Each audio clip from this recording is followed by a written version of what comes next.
કે કદાચ આજે કોંગ્રેસ મૂર્છિત અવસ્થામાં જશે અને 2027માં તો કદાચ દેખાશે પણ નહીં.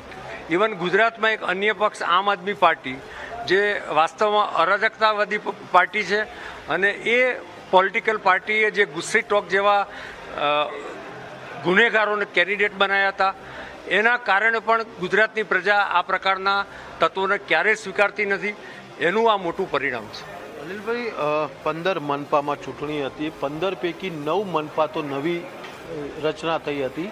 9 મનપા પર ભાજપનું પરફોર્મન્સ કેવું રહ્યું? કારણ કે શરૂઆતમાં જ્યારે મનપાની રચના થઈ હતી ત્યારે જ ભાજપે કવાયત શરૂ કરી દીધી હતી આ મનપા પર જીત હાંસલ કરવા માટે. પરિણામ કેવું મળ્યું છે?